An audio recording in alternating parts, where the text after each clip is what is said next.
नमस्कार नेपाली मित्रों, दोस्तों टेंशन फ्री हो जाइए। आपकी सरकार के पास में पैसा बढ़ रहा है। जो भी विश्लेषक ये कहता है कि नेपाल सरकार के पास पैसा कम हो रहा है, वो 100% झूठ बोल रहा है।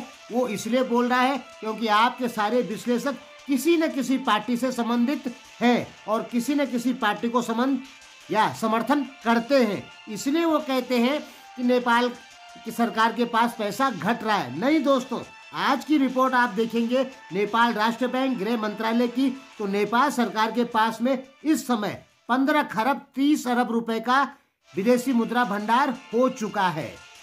और नेपाल को कितना चाहिए? 18 खरब रुपए चाहिए विदेशी मुद्रा भंडार, यानी बहुत बढ़िया स्थिति में तब नेपाल आ जाएगा।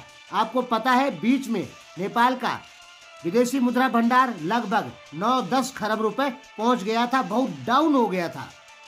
अब आप कहेंगे कि हमें क्या लेना देना विदेशी मुद्रा भंडार से या अर्थव्यवस्था से। अरे दोस्तों, अर्थव्यवस्था डाउन होगी तो आम आदमी के ऊपर, आप ही के ऊपर असर पड़ेगा। नेता लोगों के परिवारों पे कोई असर नहीं पड़ने वाला। आपको तो ज्यादा ही लेना देना है इकोनॉमी से, विदेशी मुद्रा भंडार से। हमने जब 9-10 खरब डॉलर था नेपाल का फॉरेन रिजर्व, तो कह दिया था। नेपाल गृह मंत्रालय की रिपोर्ट पढ़ ली थी, राष्ट्र बैंक की रिपोर्ट पढ़ ली थी और आपको बता दिया था। और देखा हमने कि नेपाल का रेमिटेंस कितना आ रहा है, पर्यटन कितने आ रहे हैं। सब चीज को देख के हमने उसी समय आपको 1 साल पहले ही बता दिया था कि नेपाल का विदेशी मुद्रा भंडार अब बढ़ेगा, ये घटेगा नहीं।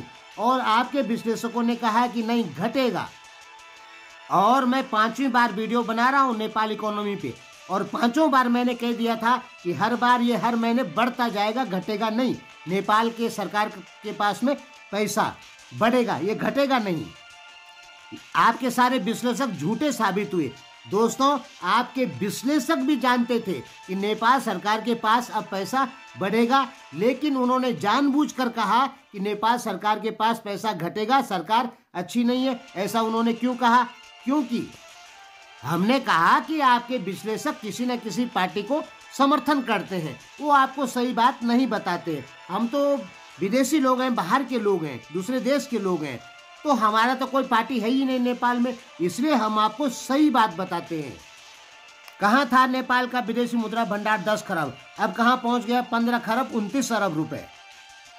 और देखिएगा, एक दिन ऐसा आएगा जिस दिन नेपाल का विदेशी मुद्रा भंडार 18 खरब भी होगा, यानी नेपाल एकदम सुरक्षित जोन में। अब ये जान लीजिए, नेपाल में आयात जो है, खरीदना 17% बढ़ा है। ये 17% कैसे बढ़ा? अरे जब जनता के पास पैसा होगा तभी ना वो खरीदेगी। जनता के पास पैसा ही नहीं होगा तो कहां से खरीदेगी?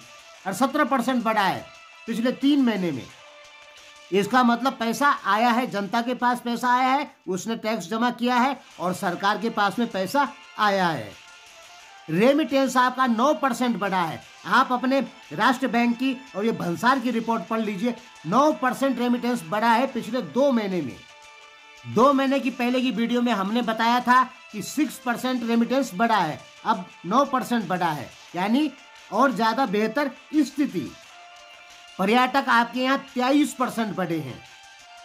व्यापार घाटा जो ज्यादा होता था उसमें भी 3.5% की कमी आई है। आप जो चाय बेचते हैं उसमें 11% बढ़ोतरी हुई है। और पिछले 4 महीने में नेपाल ने 12 अरब रुपए की बिजली भारत को बेची है। और भी दोस्तों बहुत कुछ है, यानी नेपाल में रेमिटेंस आ रहा है, विदेशों से पैसा आ रहा है, चाहे वो सामान बेचिए आए, चाहे वो नेपाली लोग विदेशों से पैसा कमा के नेपाल भेजे, नेपाल के अंदर पैसा आ रहा है। और एक चीज और है, नेपाल की रक्सी जाती है बिहार में। हमारे पास कोई एविडेंस नहीं है कि नेपाल की रक्सी बिहार में जाती है, हम जो पढ़ते हैं वही बता रहे हैं। बिहार में 14 करोड़ जनसंख्या है, जिसमें 30-40 लाख लोग रोज नेपाल की रक्सी पीते हैं, यानी एक दिन में लगभग 15-16 करोड़ रुपए की रक्सी नेपाल से इंडिया में जाती है अनलीगल तरीके से। ठीक है, उस रक्सी का कोई भी टैक्स न भारत सरकार ले पाती है, न नेपाल सरकार ले पाती है। हमने कह दिया हमारे पास कोई एविडेंस नहीं है कि नेपाल से रक्सी जाती है। हम समाचार पत्र पढ़ते हैं, उनमें ये समाचार आते हैं।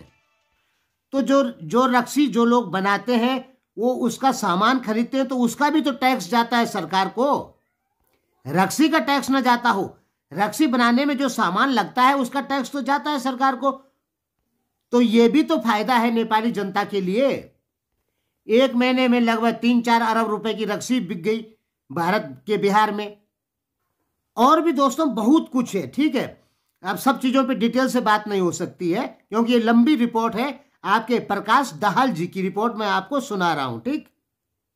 तो कुल मिला जुला के क्या हुआ है, नेपाल सरकार के पास पैसा आया, नेपाली जनता के पास पहले पैसा आया, फिर वो पैसा नेपाल सरकार के पास गया टैक्स के रूप में।